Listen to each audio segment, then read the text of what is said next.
Okay, welcome back, folks. All right, so a couple of bits that we need to do first. So I'm just going to try and build some oil pressure. What I'll do is I'll try and stick the camera inside the car at the dash just so you can see it flicker on. I've got the battery on charge. What will normally happen, and you'll probably see it, is as soon as this car cranks over, the dash cuts out and sort of starts again. That's just because the battery's tiny. We haven't run it before for the best part of sort of 14 months. So that's not normal, but it's probably what you'll see on camera. The only things that I've done to sort of prep for it that you haven't seen in the videos is just start to prime the oil pump. So fitting at the top here, it's a bit hard to see because everything in the engine bay is black. I just pull this hose off that goes into the oil cooler and then just drip oil through there, basically until it stops coming out. That will just pressure, or it will just backfeed the oil pump. And then that just allows there to be kind of something in there for it to prime against. You can do tricks such as kind of packing the pump full of Vaseline, all sorts of other things, but that's dependent on how long you let the car sit for once you've built the engine. If you've just built it, thrown it straight onto an engine dyno, then you'll be fine.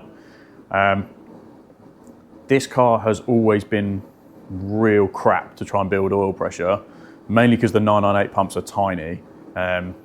So it's probably one of the scariest parts of a build, because if something goes wrong, everything that we did in parts 1 to 4, we basically have to do again. So fingers crossed we're all good.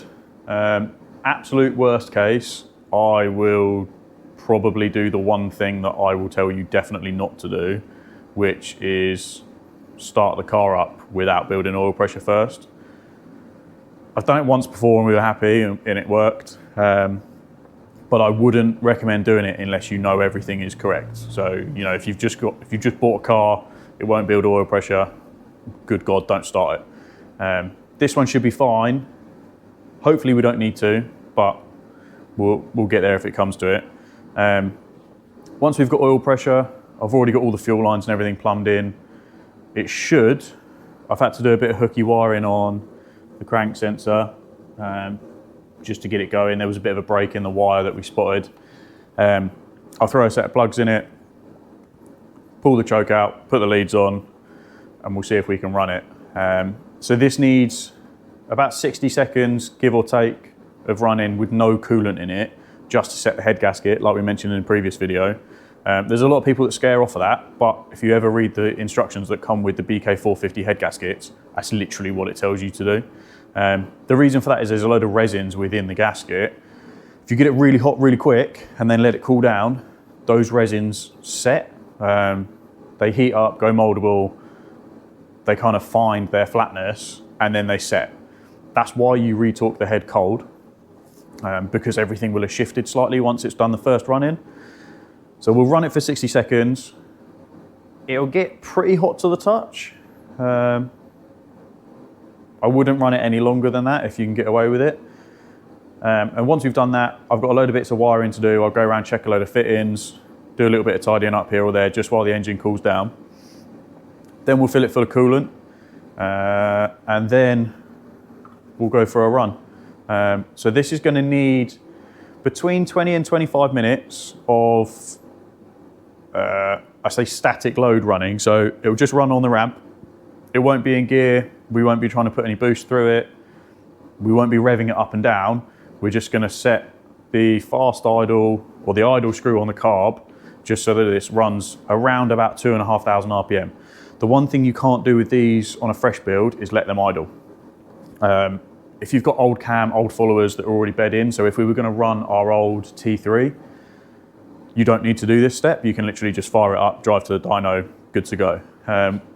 Effectively what we're trying to do is bed the follower faces to the cam lobes to a point. You're basically trying to harden the surfaces so that they don't then wear out, break down, destroy the entire engine. So if you let it idle, obviously the RPMs are much lower, the surfaces don't get broken in properly. So between 20 and 25 minutes, around 2,500 RPM. If anything goes wrong, if it starts to get hot, if the coolant boils over, if it cuts out, anything, just stop it, start it again. I've got a little stopwatch that I used to use as a lap timer on the steering wheel, so that's what I'll end up using just to monitor the time. But if it means you have to start and stop this car 20 or 30 times to get you through the 20 minutes, just do that. Of all of these that I've done, I've never had a car that just runs straight away, runs for 20 minutes, I turn it off, I drain the oil. It just doesn't happen. So be prepared for that. But for now, we'll try and build the pressure. So I've got the plugs out, is the only thing to make note of. That just takes all the compression out, just allows the engine to turn over freer, just helps you get a bit more RPMs, kind of when the battery's flat. So I'll stick you behind the steering wheel. You can have a quick look at, hopefully, see pressure build on the dash, and then we'll go from there.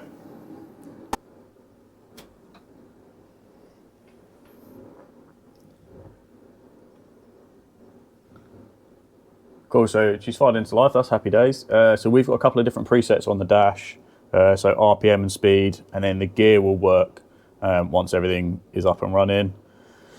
Then we have oil pressure at the top, oil temp at the bottom, and then water temp. And then on the other screen, that just goes onto the odometer, which half the time that doesn't work. And then the battery voltage, so we're just on a little trickle charger at the minute, hence why it's sitting at 13. So all I do is just flick it to oil pressure, and then we'll start this up, or we'll turn the car over. This shouldn't run as everything's out, and then fingers crossed, this number jumps up to 70, 80, something like that. So here we go.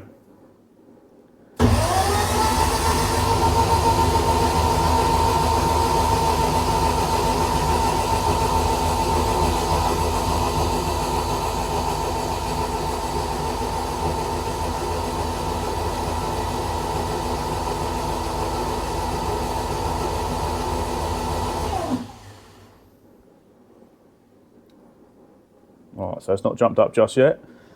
So we tend to just do this for sort of 5 seconds at a time, and then just do it 2 or 3 times, reprime the pump, and then just see where we can get.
All right, so you've just seen us get some oil pressure, so we had to turn it over quite a few times.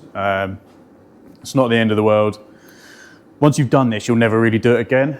As long as it's then got oil pressure, just check it each time you start it, you're good to go. So all we're gonna do now, as I said, we've got some sort of bodged up wire in here. That shouldn't stop it from running. Just gonna throw the plugs in, throw the leads on. All I've done is just wind the fast idle screw down. I'll pull the choke out a little bit just to get it to start, and then I'll pretty much bang it straight off if I can.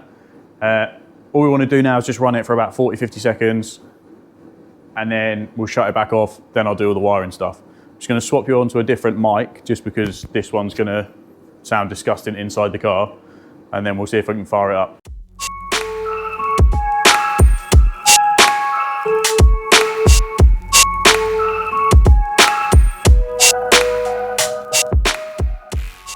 Alright, let's see if she'll run.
days.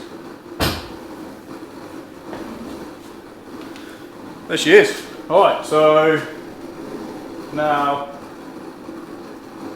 it's kind of warm to the touch on the head. No different to holding a cup of tea, I guess. What we're going to do now, I'll do the wiring bits on the front, just check over all the fittings, make sure we've got no random little oil leaks, any random little fuel leaks, which so far it doesn't look like it. You might be able to see a bit of a smoky haze around the back. That's basically just where we've had oily hands on everything, so after the first 2 minutes of running, when we get into it, that'll all disappear. So yeah, let's sort the wiring out, and I'll bring the laptop down, we'll get that hooked up, just so that once we're getting the running done, I can mess around setting the time in. And then fingers crossed, we're good to go. Alright, so wiring's all set, we've just done a couple of new earths, tidied up the crank sensor. I've got the laptop plugged in, so you probably just about see a number somewhere here. All I'm going to do now is just quickly fire it up. I've put coolant in it. It's partially bled with the electric pump, which is on now actually. All I'm trying to do to start with, one, get it running again, and two, I'm just going to use the timing light to make sure that what megajolt is set to is what the car's actually seeing. You can build in a bit of offset onto these crank sensors. If you don't hit exactly 90 degrees before TDC, you can adjust it within megajolt. You can only do 5 degrees either way, which isn't a great deal, so you've got to be fairly accurate. But all we're trying to do is make sure that what the ECU is telling the car to run at is what the car's running at, and then we'll adjust the offset to suit. So we'll just get it running again. I'll hit the timer on the stopwatch on the screen, and then we'll start running through the process. I probably won't talk a huge amount through this, because there's a lot of stuff that I need to have a look at, keep an eye on, you know, make sure there's no leaks, make sure it's running okay, make sure it's not too rich, too lean, and then more importantly make sure that it's running at the right RPM. So I'll probably crank the idle up a little bit more. So as I said before, we want about 2,500 RPM. We're aiming for about 20 minutes. I've got the door at the back open, I've got a fan behind me, which, considering it's 4 degrees outside, is disgusting, but needs must. So let's get it fired back up again and get checking things. Alright, so I had a couple of issues with the timing light, so I've just picked up a different one. We all look pretty good now, so where it's revved up at about 2300, 2400 RPM, screen showing 23 degrees of advance, and that's what we're showing on the timing light, so we're good to go for now. What I'll do is I'll stick you on a time lapse, and then you'll just see me sort of flit around the front of the car for the next probably 15-20 seconds for you, and we'll do 20 minutes. We've done 2.5 minutes already, so we're getting there. And this is what I mean, you end up starting and stopping quite a lot, but you just got to record how long you've done. Once we've hit the 20 minutes, we'll just check everything over, make sure we've not had any massive leaks, and then let it cool down a little bit, then I'll drop the oil and we'll put some fresh VR1 in it. Once that's done, I'll jump in and I'll just check the clutch works, I'll put it through a couple of gears, and then that's kind of us sorted for the engine side of things. Then we'll go off to the dyno, hopefully sometime mid to end of Jan, and then I'll bring you along with that and we'll see how much power we can pump out of this crappy little 1000.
that was pretty easy, right? So we did, well, that's backwards to you, but just over 23 minutes in the end. Now, I'll be honest, that was probably one of the least eventful run-ins I've ever had. We didn't have to do a huge amount. There's a tiny weep on the rocker cover, but I've kind of just left it alone. It's so small. Let me just turn the fan off. It's so small that it's literally just a tiny little piece in the back corner.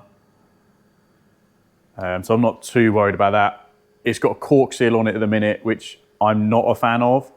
I've got a silicone one in there somewhere, so I'm going to put the silicone back on, and that should cure that one. We haven't really got any other leaks fuel-wise, so that's all good. I checked through the whole car last week, that was fine.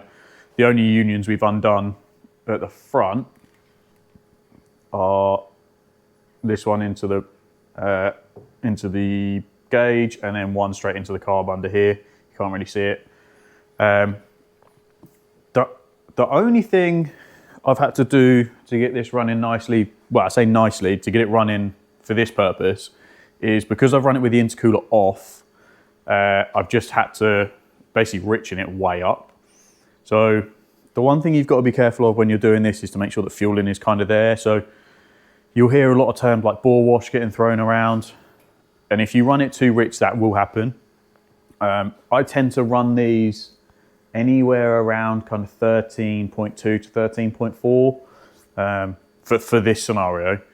So because we've got the intercooler off and there's a lot more airflow going through, we basically had to pump a load more fuel into it. So you would have seen me on the time lapse just messing with the mixture screw and also the choke. So had that running slightly on the choke and with the mixture screw wound right out, or right in, sorry.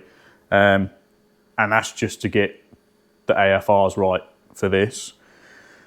Ultimately what it does mean is once I put the intercooler back on, I'm then going to have to reset all of that, but we were going to have to do that anyway. So not a big drama.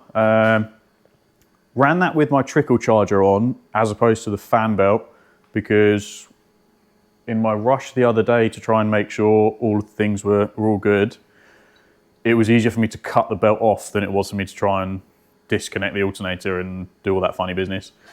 Haven't got a new belt for that just yet, so that's why if anyone's looking really close, you'll have seen the alternator not spinning. But with the trickle charger on it, it's absolutely fine. I've left the water pump on it for now, so the temps were getting up. The fan on this is about as big as you can package, but it struggles a little bit if you're just sat in traffic or just sat at a standstill.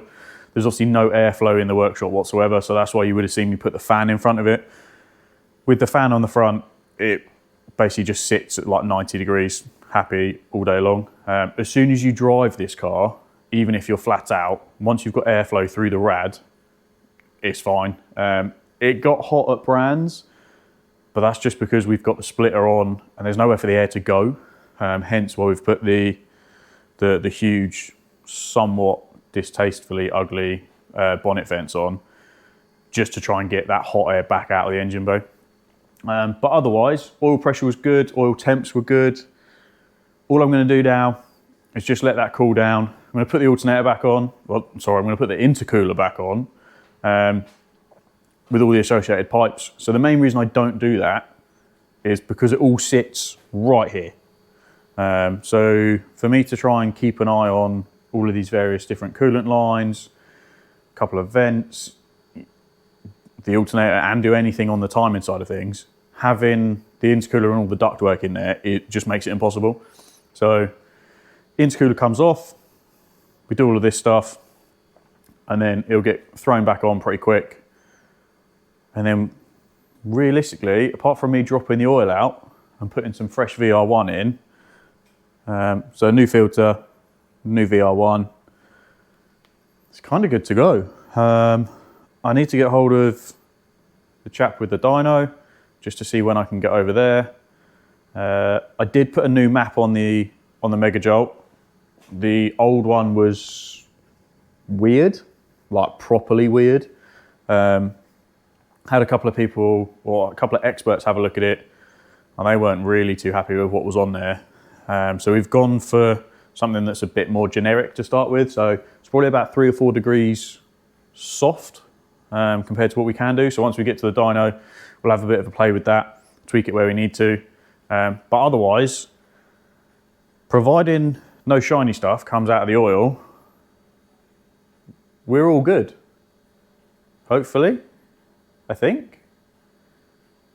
I mean, there'll be a load of stuff that I remember that I need to do. But for now, engine's built, engine's running, engine's bed in. Other than just doing the basic torque checks and, you know, the basic maintenance that you would do on, you know, a track focused car, we're kind of there. So until we get to the dyno, engine build series is a bit done. Damn. But yeah, thanks guys. See you in the next one.